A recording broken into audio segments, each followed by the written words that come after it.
Good morning. Welcome, everyone. Cold morning, so we don't take it for granted. Then we notice that it takes something to get out of the house. And so glad to see so many came out. I know there's some that are sick. I wish them God's blessing as well. Thank you for the prayers that have been prayed this morning. We've had some good discussions already. May we continue to hear what the Lord has for us.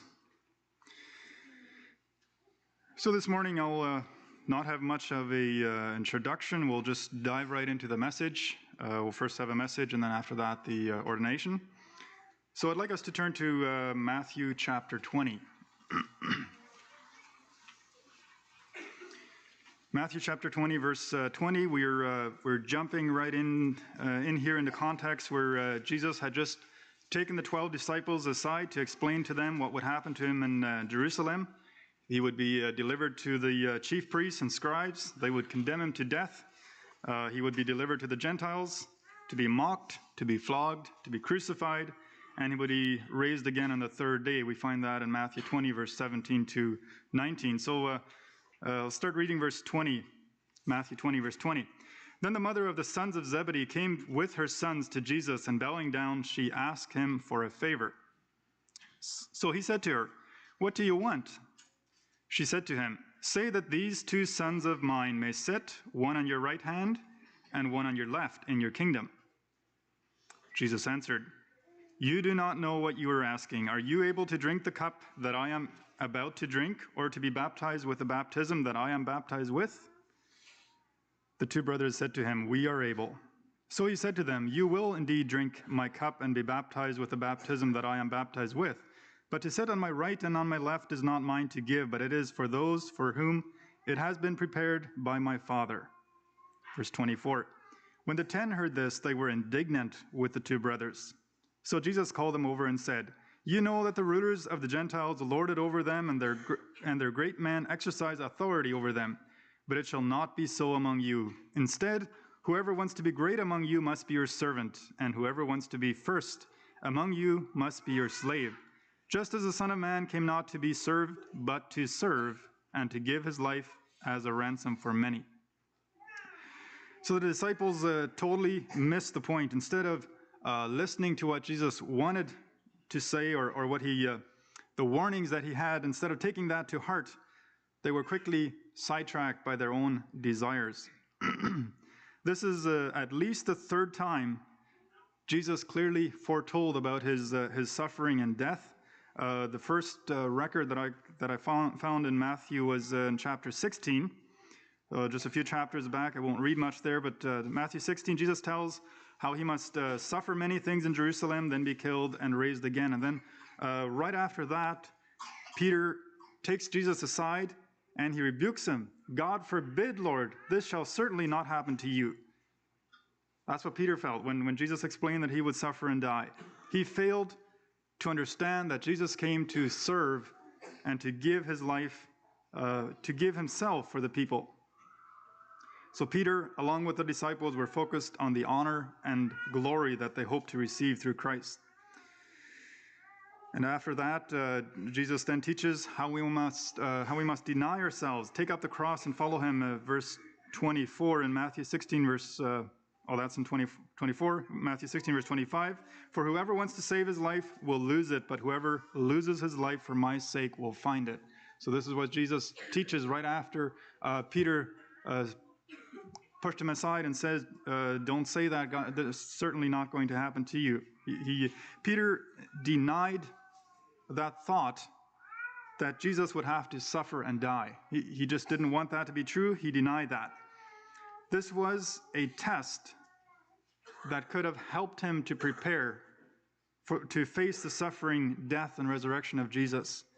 We know that when it got to the point where Jesus was arrested and crucified, Peter responded very poorly.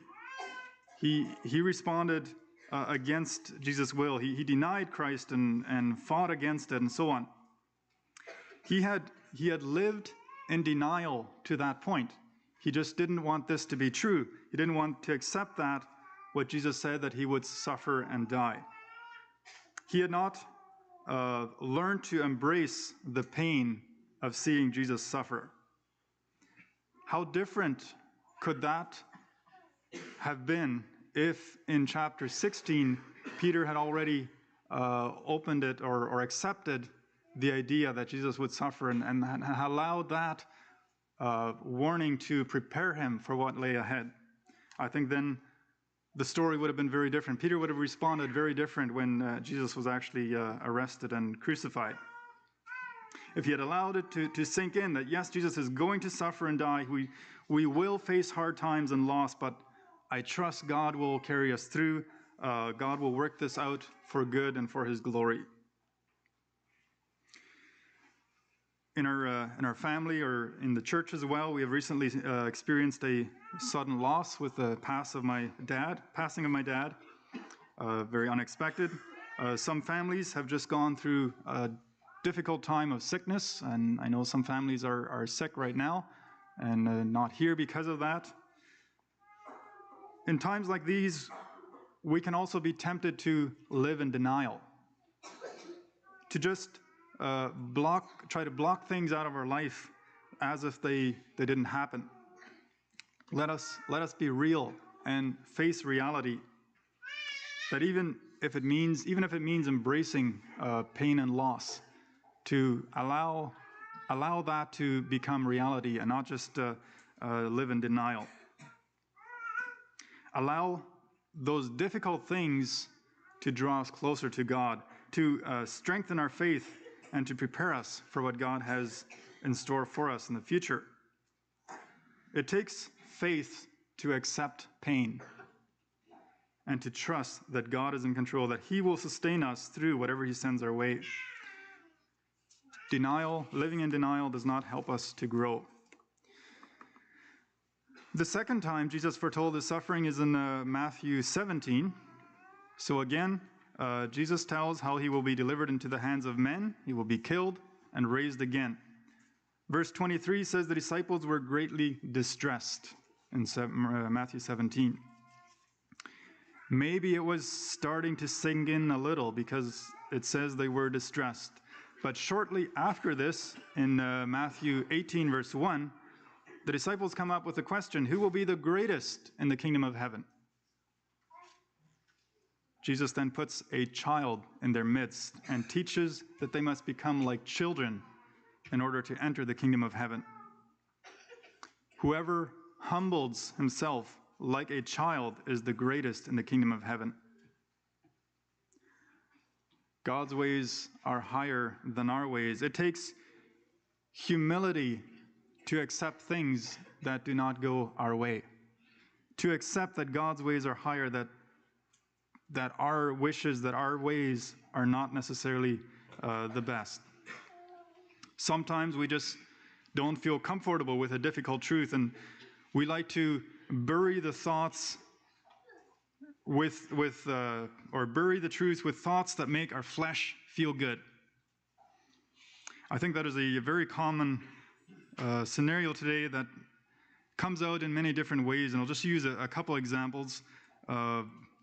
Maybe a single lady might be facing the reality that her desires for a life partner and the dreams of a blessed marriage are not being fulfilled, and she may be struggling with relating to family or whatever. She might be tempted to immerse herself in romance novels or just live in a dream world to bury the pain of real life. Or a young man may also be struggling with unfulfilled desires, not being who they would like to be. Real life, to be honest, real life is not always as attractive as we would like it to be. There's a temptation to escape reality and immerse in pornography or lustful thoughts, just be in a thought world where things, being in an imaginary world where things go our way and where our flesh is pleased and is where we get all our desires and not to think about the difficult realities of life. And this struggle is certainly not limited in any way to single men and ladies. Anyone can struggle with this. Married people also struggle with hardships, and very often married life is not quite as glamorous as they may have imagined it to be. Sometimes family relationships are painful. There's also the temptation to escape real life and to bury reality with seeking fulfillment in other areas. No matter what stage in life you are, I believe we all experience it sometimes, that our life is not as good and beautiful as we would like it to be. Let's accept reality. Let's allow that to draw us closer to God. He is the only one that truly has the solutions to all our problems. Then the third time that Jesus tells about his suffering is in Matthew 20, and we referred to that already. So right after the two sons of Zebedee and their mother come to Jesus, requesting Jesus to sit next to him on the right and on the left throne, they were, sorry, I'll back up a little bit. So it was in Matthew 20 that Jesus tells about his suffering, and then right after, as what we read already, where the sons of Zebedee, they come to Jesus, or the mother asks that the sons of Zebedee would be sitting on the right and the left hand of Jesus. So again, Jesus had just foretold of the pain, the suffering, the crucifixion that he would go to, and then right after we have this instance where two disciples want to have that position of sitting right next to Jesus on the throne. So they were seeking a good and easy life. They were seeking to be honored and in authority. So Jesus first, he responds to the brothers and he says, "Are you able to drink the cup that I am about to drink, or to be baptized with the baptism that I am baptized with?" Jesus seems to refer to pain and suffering that he would face. So you desire to reign with Christ and be raised to that position of glory, but the way to get there is to accept pain, is to be willing to drink the cup that Jesus is going to drink, and to be baptized with the baptism that Jesus was baptized with. And in the Garden of Gethsemane, where Jesus prays to God, he refers to this cup, that this cup could pass from me. It seems to be a reference to the pain, or the thing that he was facing there. So he referred to the pain and the suffering as the cup. So to reach the honor and glory you really desire, you need to embrace the hardship and difficult things in life to allow them to purify and cleanse you. You cannot reach the place of honor you desire by burying your pain with romance novels, YouTube videos, lustful thoughts, work, sports, riches. We had about treasures. Sometimes we try to use those to just fill our mind with them and bury reality. That is not the way to glory. The way to that place is facing reality and allowing your pain, suffering, unfulfilled desires, mess-ups, or whatever difficulty you are facing in life to mold and shape you into the image of Christ. The brothers said, "We are able." So Jesus challenged them, "Are you able to drink the cup? Are you able to be baptized with the baptism that I am baptized with?" They said, "We are able." But I'm sure they didn't realize yet what that included, what lay ahead of them, or what that cup might mean. We don't know either what our cup will hold for this year, or for the years to come, or for the future, whatever. What types of hardships are in front of us, what we will face in the future.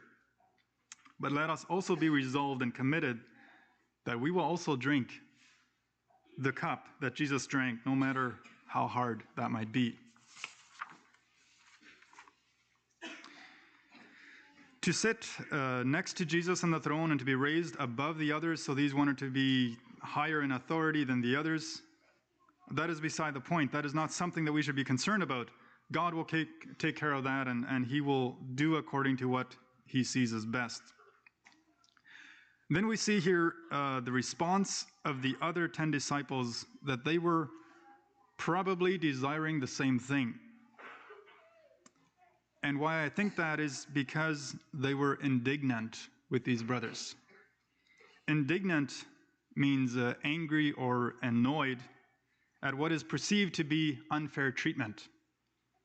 So they were angry at these brothers because that request for these two to be honored above the rest seemed so unfair.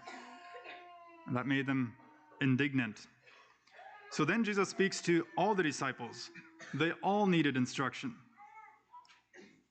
Verse 25, you know that the rulers of the Gentiles lord it over them, and their great men exercise authority over them, but it shall not be so among you. Instead, whoever wants to be great among you must be your servant, and whoever wants to be first among you must be your slave. Just as the Son of Man came not to be served, but to serve, and to give his life as a ransom for many.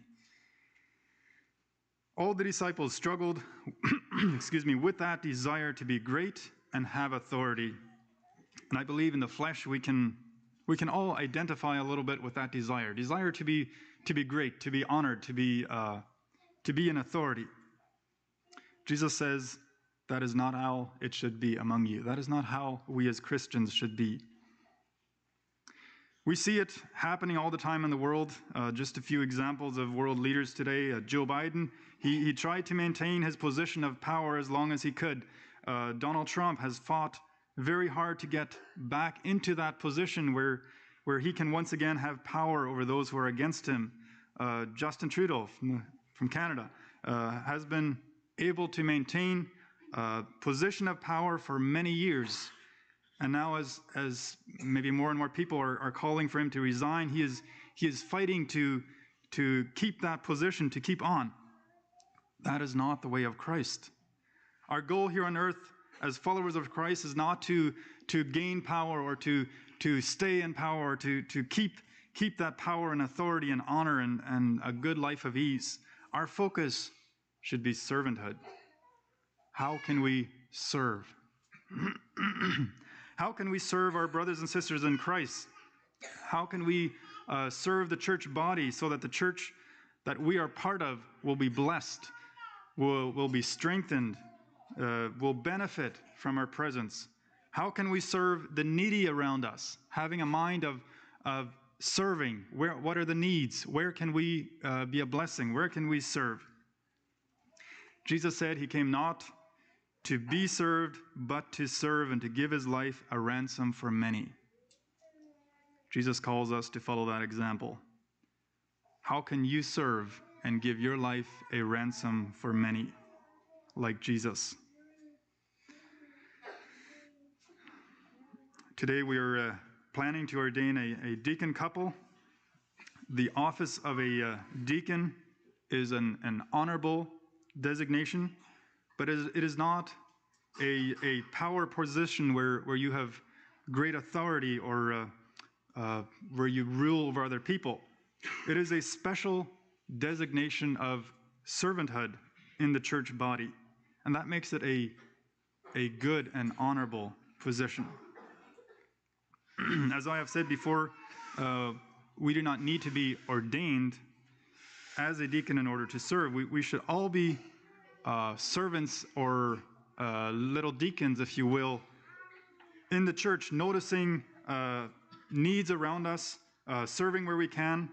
Some of us have special responsibilities in the church as teachers, as board members, ushers, song leaders. There are many we could say set aside or elected positions.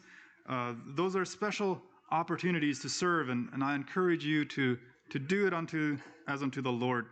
And there are countless opportunities around us to serve and bless one another. This month we are also planning to start with new care groups. You may have noticed that on the bulletin. We'll hear maybe more of that later. The purpose of care groups is to get to know one another in deeper ways.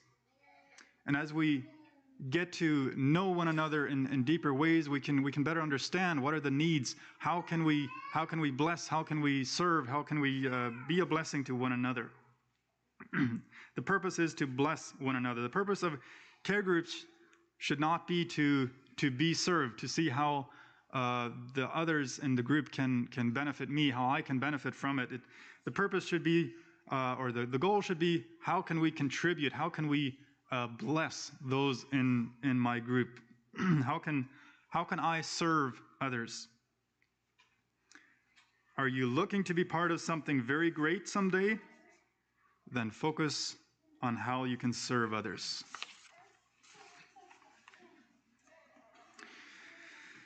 With that, I'd like to shift gears a little bit and move toward the ordination part. We have something very special today. I believe for the first time in Bethel Mennonite Church history, we want to ordain a deacon. Bethel Mennonite Church has had a number of deacons, but I believe this is the very first time that we want to ordain a newly elected deacon from among us. Andrew and Susie Duick were elected last year on December 1st.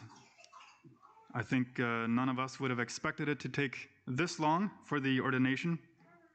At first, I was sick, then they were sick, and then a sudden death in my family, and finally the busy time of the Christmas season and so on has brought it to this point. The wait was not by choice, and it has not been without challenges, but God was in control, and I trust He has worked it out for good. We had been looking forward to elect a deacon for a while, and I trust God has revealed through the brotherhood that Andrew and Susie are good candidates to serve in that position. It is very possible that there are more candidates among us, and maybe in the last months that were preparing for as we were preparing for the election, there were maybe a number of you that felt called or felt thought maybe it might be you. Maybe you were thinking, what if I was chosen? What would I be willing to serve? Would I be qualified to serve in that position? Are there things in my life that I would need to change, or that would hinder faithful service? I'd just like to encourage everyone to keep growing and to keep serving. Sometimes we are tempted to put up a front. Maybe we try to show our faults and weaknesses so that we will not be as easily asked to serve, or maybe not as easily given responsibilities. Or it might be the other way around, that maybe we try to act extra good in order to gain reputation. In politics, we see that very often. Candidates try to speak confidently, fluently, try to impress the audience and try to make it sound like they have all the answers. If they will be elected, everything will go well. It'll go best if they are elected. And we know that is the way of politics. It is hard to really trust politicians because it is so common for them to put up a front and to pretend to be something. As Christians, we want to walk a faithful, honest life. We are accountable to God. There is no hiding of who we are before God. If things come out of our life that are not good, we want to work with the root issue of that problem so that we can bear good fruit again. There should be no need to put up a good front. So let us faithfully serve with what we have been given and not be ashamed of who we are or who we aren't. From what I understand, Andrew and Susie, their desire is to faithfully serve for God's glory. A few things I'd like to mention before we go over to the ordination. When we ordain deacons or a deacon here in Bethel Mennonite Church, we ordain them for the local church body. There are many similar churches in the world, but being ordained as a deacon in Bethel Mennonite Church does not necessarily make them a deacon in other churches.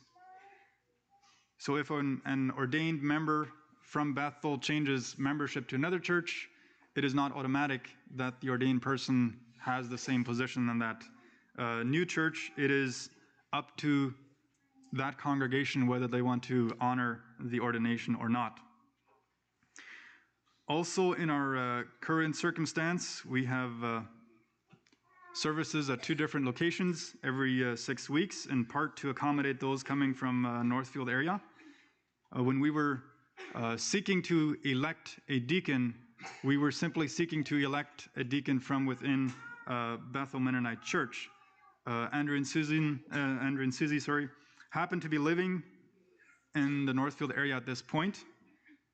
But if it would happen in the future that a district would be established closer to Northfield, Andrew and Susie would not be required to be part of that district. So basically what I'm saying is we are ordaining a deacon as part of the Bethel Mennonite Church, and wherever they live, we're not making them obligated to be one district or another if another district were established. Okay, with that, I would like to go over to the ordination and give Andrew and Susie an opportunity to share. And